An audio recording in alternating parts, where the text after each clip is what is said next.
ఓం శ్రీ గణేశాయ నమ. శ్రీమాత్రే నమ. శివాయ గురవే నమ. శ్రీకృష్ణ పరబ్రహ్మణే నమ. శ్రీరామాయ నమ. శ్రీ గురుభ్యో నమ. సచ్చిదానందరూపాయ విశ్వోత్పత్యాదిహేతవే తాపత్రయ వినాశాయ శ్రీకృష్ణాయ వయం నమః. ప్రియ భగవద్బంధువులారా, మన మోహనవాణి ఛానల్ ద్వారా ఈ వీడియో వీక్షిస్తున్నటువంటి భక్తామ తల్లులకు తండ్రులకు మునుముందుగా నా యొక్క నమస్కారాలు. పవిత్రమైనటువంటి ఆషాఢ మాసం మనకి ఇప్పుడు జరుగుతోంది. ఆషాఢ మాసంలో స్త్రీలందరూ కూడా చేతులకి కాళ్ళకి గోరింటాకు పెట్టుకుంటారు.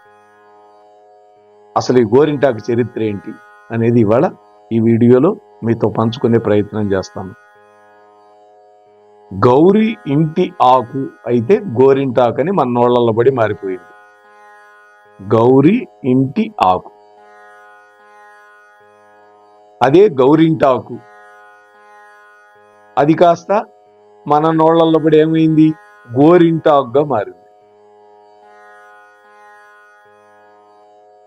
హిమవంతుడు కూతురు పార్వతీదేవి, పర్వతరాజు పుత్రి కాబట్టి పార్వతీదేవి. ఒకానొక సందర్భంలో భర్త ఏదో మేళమాడాడని, ఎగతాళి చేశాడని కాళీ అన్నట్ట పరమేశ్వరుడు. నల్లగా ఉంటుంది పార్వతమ్మ. ఆమె ఒక్కసారే అగ్నిలో దూకి గౌరవర్ణంలో ఉండి ఎలా ఉన్నాను అని అడిగింది. అందుకని అమ్మవారికి ఏం పేరుంది, గౌరీ. ఇప్పటికీ పెళ్లి పీటల మీదకి రాబోయే ముందు ఆ పెళ్లి కూతురి చేత గౌరీ తపస్సు చేయిస్తారు. అదే గౌరీ పూజ అంటాం. అటువంటి గౌరీదేవి బాల్యంలో తన చెలికెత్తలతోటి అడవిలో ఆటలాడుకుంటూ ఉన్నది. ఆ సమయంలో ఆ తల్లి రజస్వలైంది, అంటే పెద్ద మనిషి అయింది. ఆమె శరీరం నుంచి ఒక రక్తపు చుక్క నేల మీద పడగానే ఒక మొక్క మొలిచింది. చూడండి, ఈ వింతను ఆ చెలికెత్తలందరూ వెళ్ళి పర్వతరాజు అయినటువంటి హిమవంతుడికి చెప్పారు. హిమవంతుడు వెంటనే భార్య అయినటువంటి మేనాదేవిని వెంటబెట్టుకొని గబగబా అక్కడికి వచ్చాడు. అంతలోనే ఆ చెట్టు పెద్దదైపోయింది. చూడండి, ఆ చెట్టు మాట్లాడింది. ఓ హిమవంత, నేను సాక్షాత్తు నీ కూతురైనటువంటి పార్వతీదేవి యొక్క రుధిర అంశతో పుట్టాను. నా వల్ల లోకానికి ఏం ఉపయోగం కలుగుతుంది చెప్పండి, మీకు తెలిస్తే అని అడిగింది. చూడండి,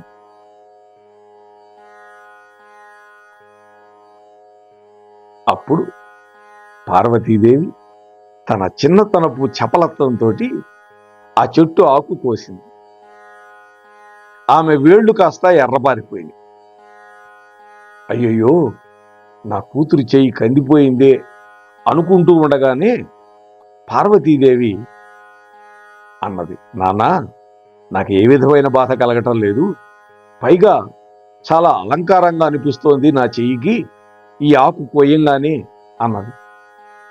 పర్వతరాజు ఇకపైన మాట చెప్పాడు, ఏ స్త్రీకైనా సౌభాగ్యం చిహ్నంగా ఈ గోరింటాకు మానవలోకంలో ప్రసిద్ధి చెందుతుంది అన్నాడు. రజస్వల సమయాన్ని ఉద్భవించింది ఈ చెట్టు. అందుకని స్త్రీల యొక్క గర్భాశయ దోషాలు తొలగించే శక్తి ఈ ఆకున్నదని. అంతేకాదు, శరీరంలో ఉండే అతి ఉష్ణాన్ని తొలగిస్తుంది. బాగా వేడి ఉన్న శరీరం వాళ్ళు పెట్టుకుంటే కొంచెం నలుపు రంగుగా పండుతుంది, బాగా ముదురు ఎరుపు రంగులో. అంటే వాళ్ళ శరీరంలో వేడి బయటికి నెట్టేసింది అన్నమాట. అంటే శరీరంలో ఉండే అతి ఉష్ణాన్ని తొలగించి స్త్రీల యొక్క ఆరోగ్యాన్ని రక్షిస్తుంది ఈ గోరింటాకు. తన రంగు వల్ల ఆ ఆకుని బాగా నూరి చేతులకి కాళ్ళకి పెట్టుకుంటే అది అందాన్నిచ్చేటటువంటి అలంకారపు వస్తువుగా ఉపయోగపడుతుంది. అదే ఈ చెట్టు జన్మకి సార్థకత్వం అని హిమవంతుడు చెప్పాడు. అంటే గౌరీదేవితో సహా అందరూ ఆ చెట్టు ఆకుల యొక్క పసరుతోటి చేతులకి కాళ్ళకి పెట్టుకోగానే అందంగా తీర్చిదిద్దబడి హాయిగా ఉన్నారు వాళ్ళు. ఆ సమయంలో అందరి యొక్క లలాటాల్లో అలంకరింపబడేటటువంటి కుంకుమకి కూడా ఒక అనుమానం వచ్చింది. చూడండి, నుదుటిన కూడా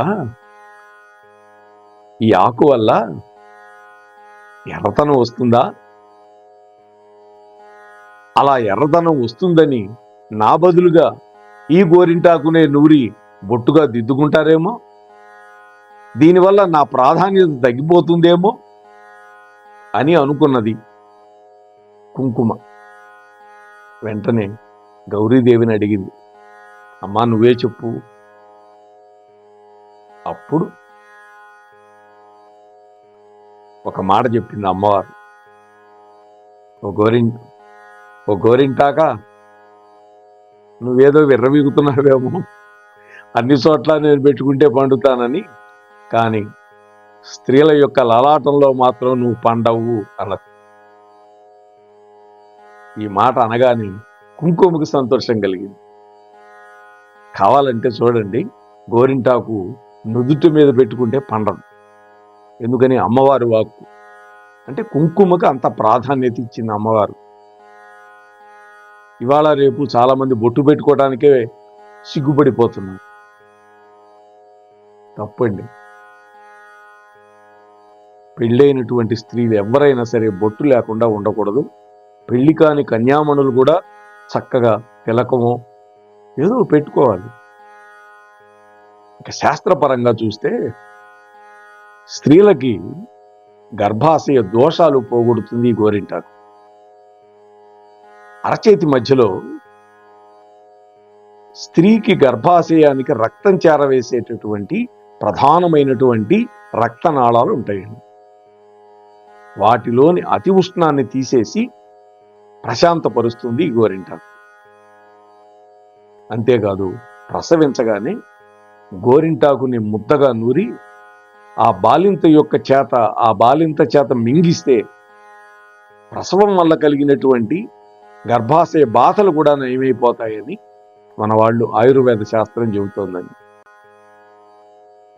ఇక భర్తకి గోరింటాకు ఉన్న సంబంధం ఏంటి? అట్ల తద్ది, ఉండ్రాళ్ళ తద్ది అని 2 పండగలు ఉంటాయి. ఈ 2 పండగల్లో ఆడవాళ్ళు కన్యాముడులు ముఖ్యంగా చేతులకు గోరింటాకు పెట్టుకుని ఉయ్యాలు ఊగుతారు. మా గ్రామాల్లో ఎక్కువ ఉంటుంది ఆ పండగ, కొన్ని ప్రాంతాల్లో లేదండి.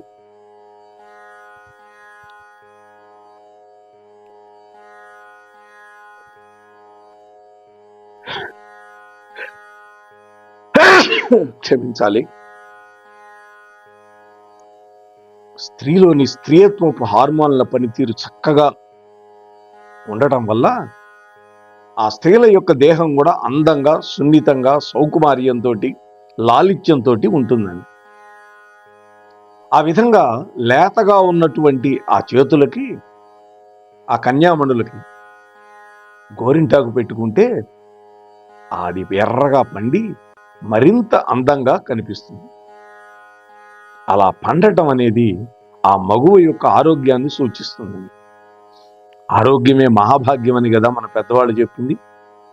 అందంగా ఉన్నటువంటి అమ్మాయికి చక్కటి భర్త వస్తాడు అని మామూలుగా అంటారు. అమ్మాయి నువ్వు అందంగా ఉన్నావు, నీకు కూడా అందమైన వాడు వస్తాడు అని. అయితే ఎవరి చెయ్యి అయితే ఎర్రగా పండుతుందో ఆ అమ్మాయికి కూడా అందమైన భర్త వస్తాడు అనేటువంటిది ఒక నానుడి ఉన్నదండి. అంటే ఆరోగ్యకరమైనటువంటి దాంపత్యానికి కారణమైనటువంటి ఆ భార్యని ప్రేమిస్తాడు అతను. ఎర్రగా పండితే అది, అలాగే తమలపాకులు వేసుకుంటే కూడా ఎర్రగా పండితే మంచి మొగుడు వస్తాడు అని మనకి పాటల్లో కూడా ఉంటాయి. అయితే మన పెద్దవాళ్ళు, పూర్వీకులు ఏం చెప్పినా కూడా దూరదృష్టితోనే చెబుతారండి. ఇవి అపోహలు మాత్రం కానే కాదు. గోరింటాకుని అందరం శాస్త్రీయంగా ఆదరిస్తే మనకు అన్ని విధాలుగా ఆరోగ్యంగా ఆనందంగా ఉంటుంది. ఈ చెట్టుకు పెద్దగా నీళ్లు కూడా పోయక్కర్లేదండి. అదేం చావు లేదు దానికి. కొమ్మలు విరగొట్టినా సరే మళ్ళీ ఇగుర్లు పెట్టి బ్రహ్మాండంగా వస్తుంది. మా దొడ్లో ఉన్నది.